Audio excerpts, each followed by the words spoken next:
Dear students, you are most welcome in your YouTube channel Darsh English classes.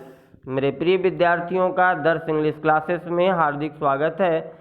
As you know we are discussing about voice. जैसा कि आपको ज्ञात है, हम voice का अध्ययन कर रहे हैं, जिसमें हमने इस वीडियो के फर्स्ट पार्ट में आपको कुछ जनरल रूल्स बताए जो हर तरह के सेंटेंसेज में यूज किए जाते हैं।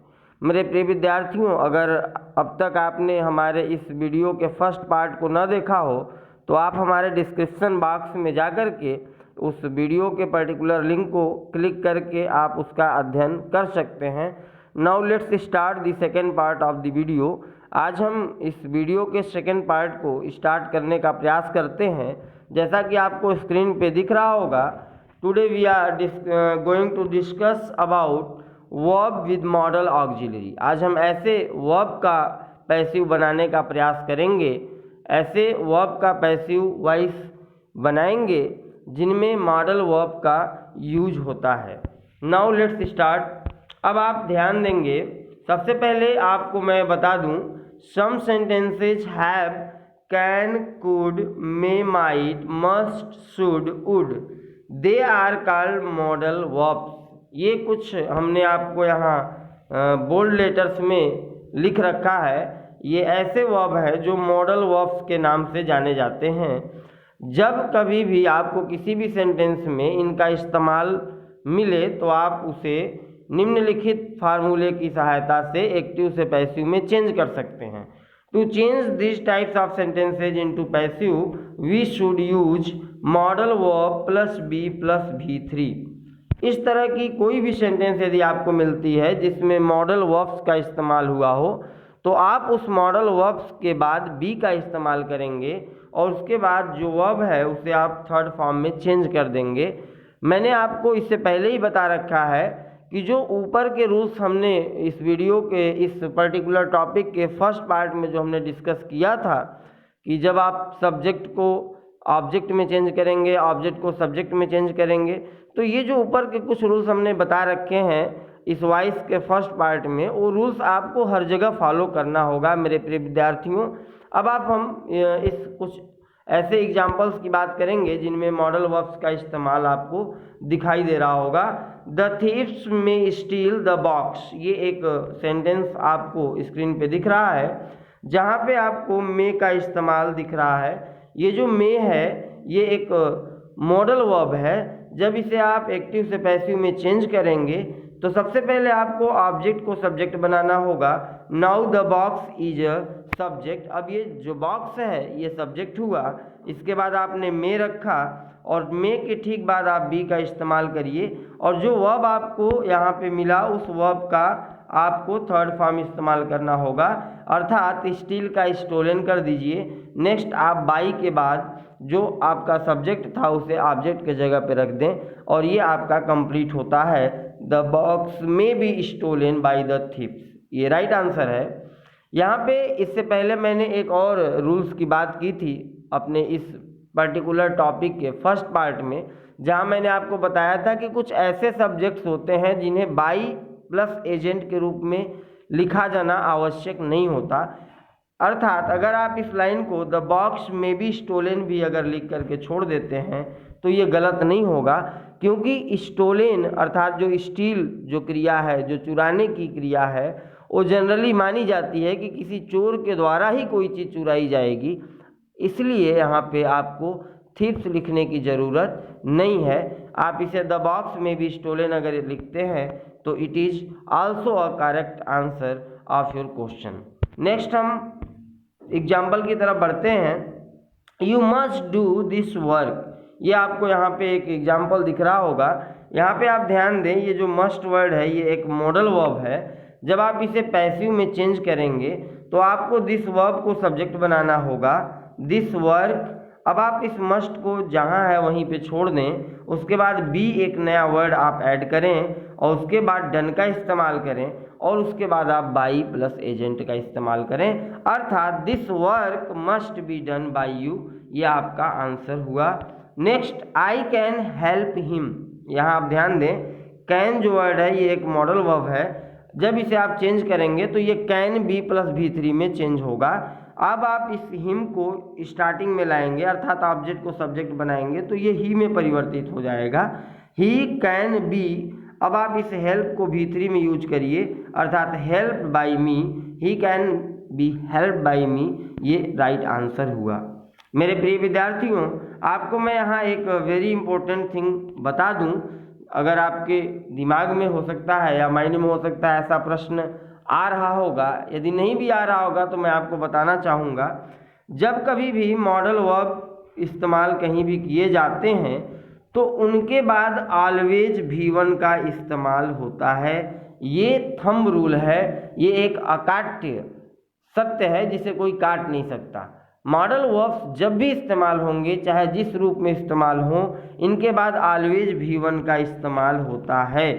और यही कारण है कि जहाँ भी मॉडल वर्ब्स का इस्तेमाल हो रहा है पैसिव में, आप ध्यान दें इनके बाद जो ये बी वर्ड आपने इस्तेमाल किया है ये V1 है। आपको मैंने इससे पहले की वीडियो में ये बता रखा था कि बी जो वर्ड है ये एक वर्ब है और ये फर्स्ट फॉर्म है।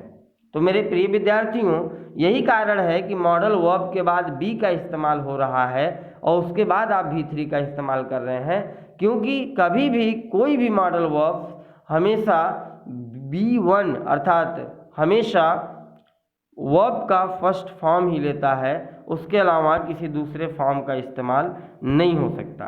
नेक्स्ट, इसी रूल्स का सेकेंड पार्ट मैं बात करना डिस्कस करना चाहूँगा। When have plus V3 is used in this types of sentences we should use have been plus V3 in passive voice.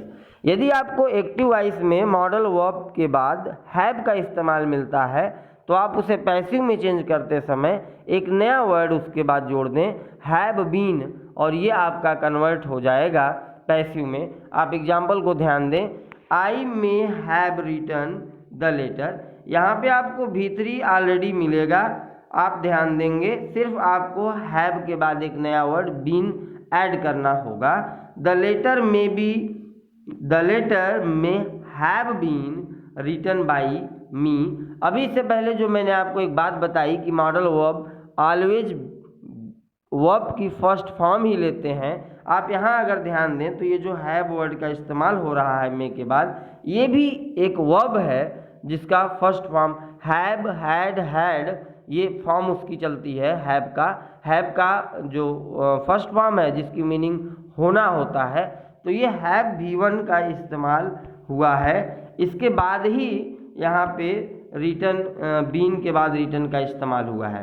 तो आप ध्यान दें जब कभी भी मॉडल वर्ब कहीं भी आएंगे तो उनके बाद V1 ही इस्तेमाल होता है, इसे कोई नहीं काट सकता।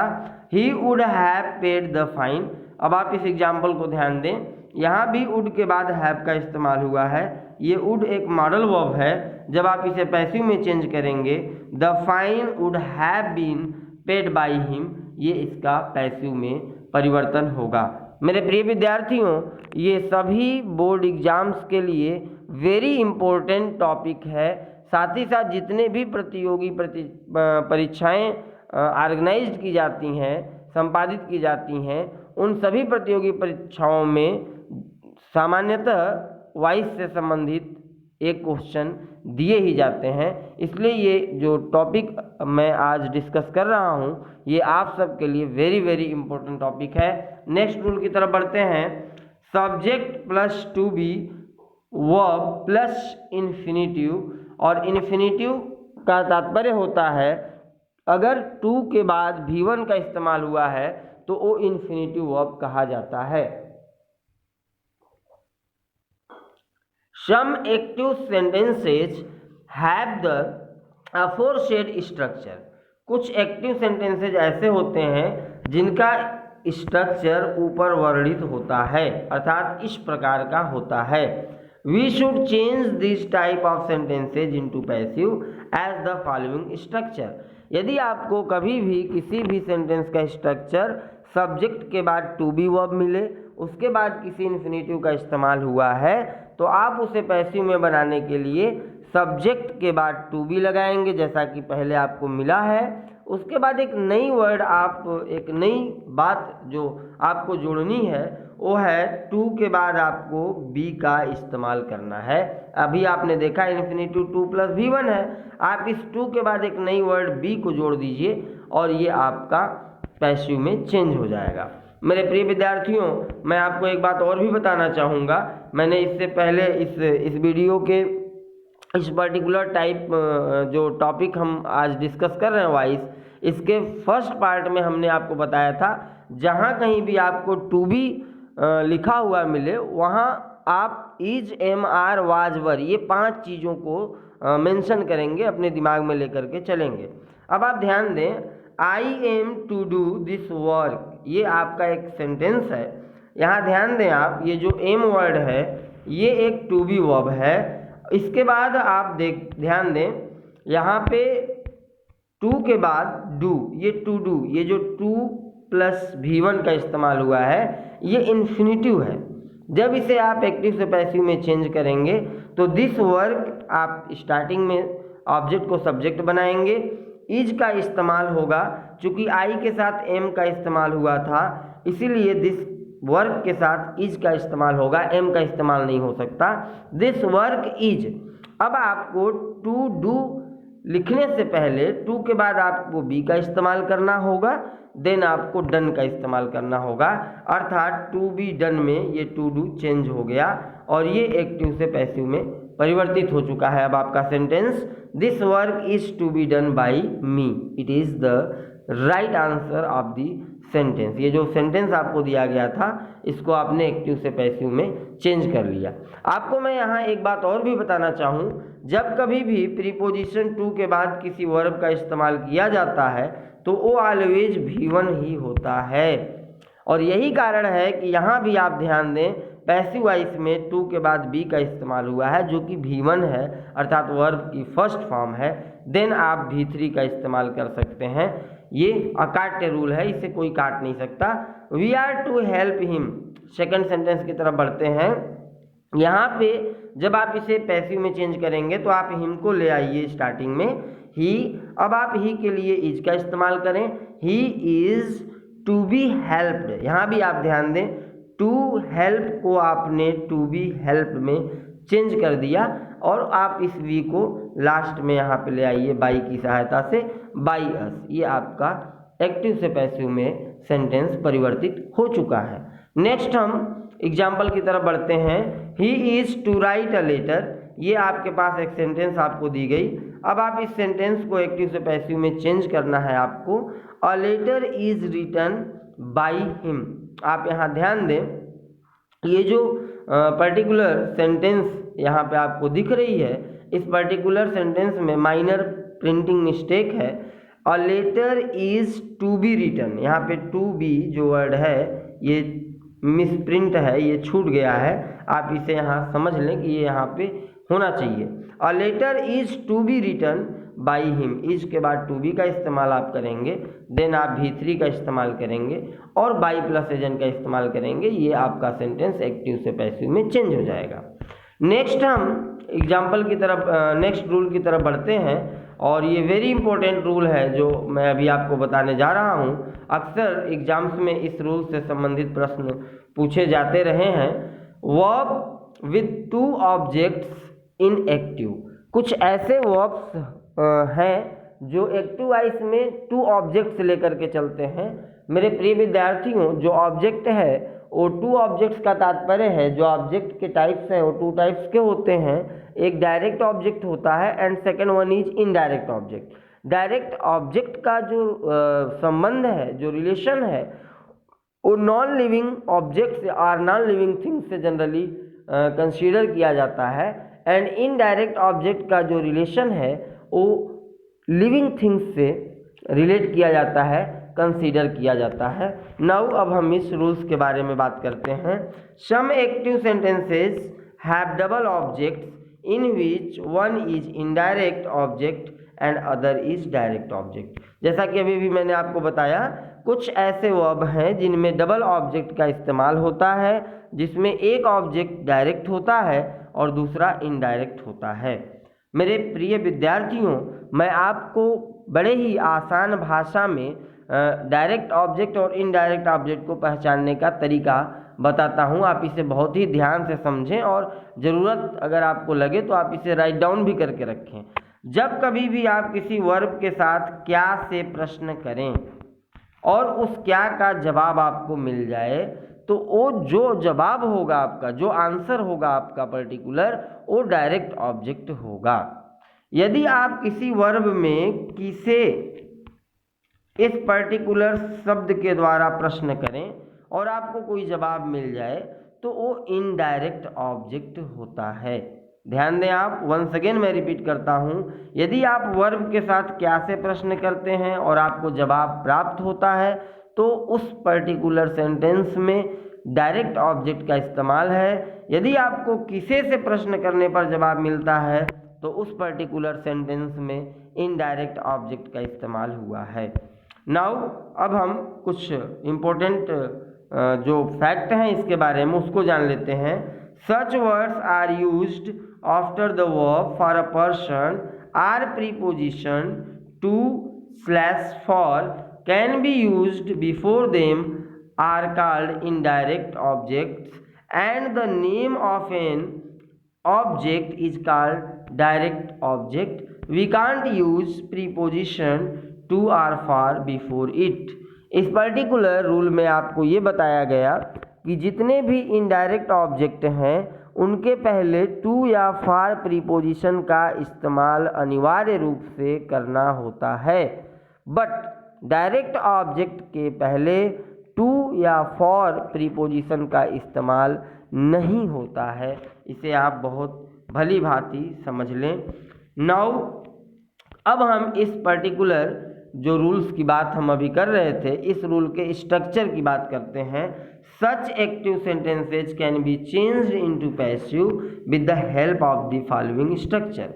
इस तरह के जो सेंटेंसेज आपको एक्टिव में मिलते हैं उनको आप पैसिव में बदलने के लिए निम्नलिखित स्ट्रक्चर का इस्तेमाल करेंगे। यदि आप इनडायरेक्ट ऑब्जेक्ट को सब्जेक्ट बनाते हैं तो आप टू बी वर्ब के बाद V3 का इस्तेमाल करें और उसके बाद आप न्यू ऑब्जेक्ट इस्तेमाल कर सकते हैं। यदि आप डायरेक्ट ऑब्जेक्ट की सहायता से बनाना चाहते हैं तो आपको to be verb plus V3 के बाद जो न्यू ऑब्जेक्ट आपका है उसके पहले टू या फॉर का इस्तेमाल करना होगा। ये दो तरीके से डबल ऑब्जेक्ट्स वाले वर्ब के एक्टिव से पैसिव बनाए जाते हैं। इसे अब हम एग्जाम्पल की सहायता से समझने का प्रयास करते हैं। वंस अगेन मैं आपको रिपीट करता हूं, यदि आप इनडायरेक्ट ऑब्जेक्ट की सहायता से बनाते हैं तो आपको टू बी वर्ब के बाद V3 इस्तेमाल करना होगा, देन आपको नया ऑब्जेक्ट रखना होगा। यदि आप डायरेक्ट ऑब्जेक्ट की सहायता से बनाते हैं तो आपको नई ऑब्जेक्ट जो आप न्यू ऑब्जेक्ट इस्तेमाल करेंगे उसके ठीक पहले प्रीपोजिशन टू या फॉर का प्रयोग अपरिहार्य रूप से आपको करना होगा। नाउ अब हम एग्जाम्पल की तरफ बढ़ते हैं। मेरे प्रिय विद्यार्थियों, Sohan gave me a pen, ये आपको एक सेंटेंस दी गई। अब इस सेंटेंस में जैसा कि मैंने अभी आपको बताया, यदि आप प्रश्न ऐसा करते हैं who gave me a pen, मुझे या उसे एक पेन किसने दिया। Okay, Sohan gave me a pen, ऐसा आपको लाइन सेंटेंस दी गई है कि सोहन ने मुझे एक कलम दिया।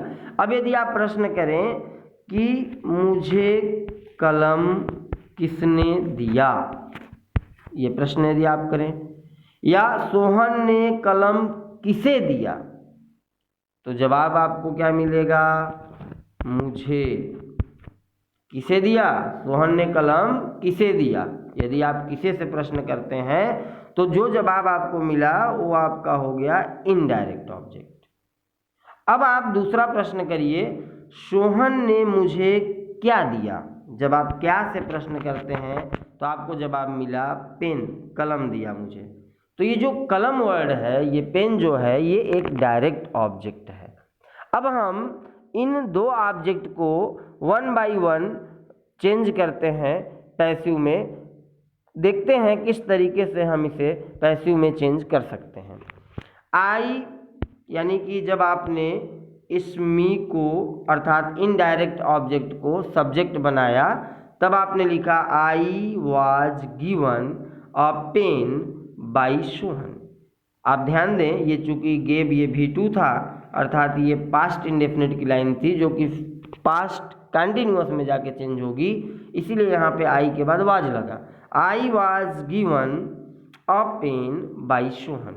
ये तो था जब आपने इनडायरेक्ट ऑब्जेक्ट की सहायता से चेंज किया।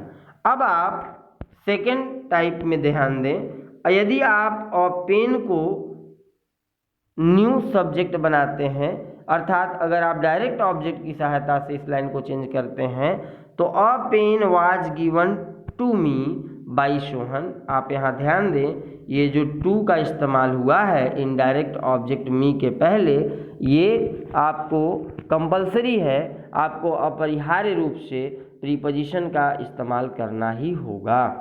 नेक्स्ट एग्जाम्पल की तरफ बढ़ते हैं। The doctor offers her a job. अब इस पर्टिकुलर सेंटेंस को आप ध्यान देंगे, यहाँ पे जो हर वर्ड है ये इनडायरेक्ट ऑब्जेक्ट है, चूंकि ये लिविंग थिंग है। अ जॉब ये नॉन लिविंग थिंग है, ये इनडायरेक्ट ऑब्जेक्ट है। यदि आपको लिविंग नॉन लिविंग में डिफरेंस समझ में नहीं आता, तो आप सिंपली आप किसी भी वर्ब में क्या से प्रश्न करिए और जो आंसर आपको प्राप्त होता है वो डायरेक्ट ऑब्जेक्ट होगा। यदि आप किसे से प्रश्न करते हैं तो जो जवाब मिलता है वो इनडायरेक्ट ऑब्जेक्ट होगा। आपको एकदम तनिक भी सोचने की ज़रूरत नहीं है, बस सिंपल सा आप आसानी से उसे फाइंड आउट कर सकते हैं, डायरेक्ट एंड इनडायरेक्ट ऑब्जेक्ट। अब आप यहाँ ध्यान दें, the doctor offers her a job. Doctor ने किसे जॉब ऑफर किया, तो आपका जवाब होगा हर। तो ये जो हर है ये इनडायरेक्ट ऑब्जेक्ट हो गया। डॉक्टर ने उसे क्या ऑफर किया, तो आपका जवाब होगा जॉब, नौकरी। तो ये आपका डायरेक्ट ऑब्जेक्ट हुआ। अब आप वन बाय वन आप इस सेंटेंस को दो तरीके से चेंज कर सकते हैं। She is offered a job by the doctor. यदि आप हर को स्टार्टिंग में ले आते हैं तो ये हर सी में चेंज होगा, और सी के साथ आप इसमें इज का इस्तेमाल करते हैं। क्यों कर रहे हैं, क्योंकि ये प्रेजेंट इंडेफिनिट की लाइन है जो कि प्रेजेंट कंटिन्यूअस में चेंज होगी, अर्थात C is offered a job by the doctor.